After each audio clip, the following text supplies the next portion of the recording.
When it was a rugged blue-collar city, you know, you had your steel workers, you had your guys that worked at, you know, over in Erie Boulevard, General Electric. It was a hard-working city, you know, and you know, guys were tough there. It was a tough place. A lot of immigrants were there. You had your different neighborhoods, and your Italian neighborhoods were there, and that's where I, you know, primarily grew up in. And you know, we just were born to watch, you know, and love, you know, the fight game. It was just something that came natural for us. If you don't think it's brutal, it was not so brutal in Schenectady.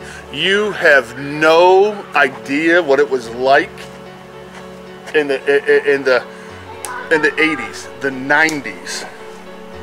You have no idea. Yeah, it was just a crazy world of characters that were just willing to do whatever they had to do to put a hurting on you to win. And it was before UFC and all that stuff.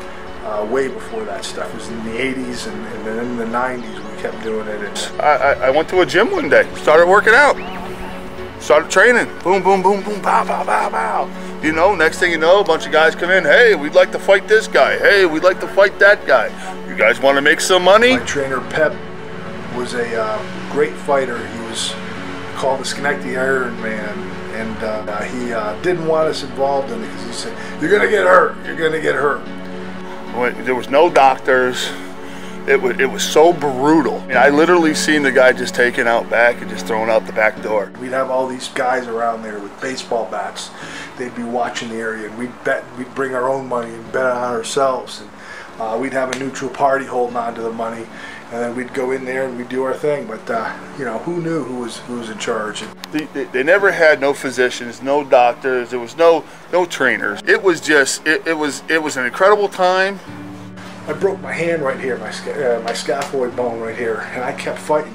And he took my head, and he ran my head back into the wall, and there was there were nails exposed, the point of exposed nails sticking through the back of my skull. I had to get a tetanus shot that night, but that's just how brutal it was. It was just downright violent, and man, I'm just glad I came out of there with my life. I mean, if the mob owned it, I never seen that aspect, but trust me, from the people that you seen around you, you knew the guys in the suits. It was in the big cigars and the whatever else around it. You just knew. Jethro did a Sabat style when he came here, and Tanner was just a guy that could use it all. He was good at the Filipino martial arts, boxing, kickboxing, wrestling. He could put it all together on you and lay a hurting on a man quick. When a guy would come in from another foreign territory, you know, we'd definitely throw him in there.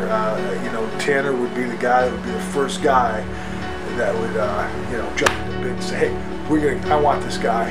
And that guy, you know, would be heading out of town in a hurry, you know. This is it. These. You see this? This was it. This is it. When I say, if you could have been there back then, you would understand what's going through here right now. The wife would understand what's going through here. People would understand what's going through here. You can't understand what's going through here because you were never there. That's the hard part. I can't physically tell you how bad it was. They would hook you like this, and they would just wrench up on you, and they'd snap your fucking elbow.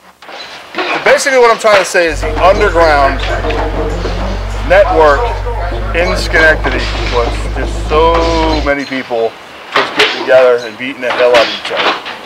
On the 80s, the 90s. Crazy characters that were like out of some kind of a movie or something. I mean, it was just that crazy back then.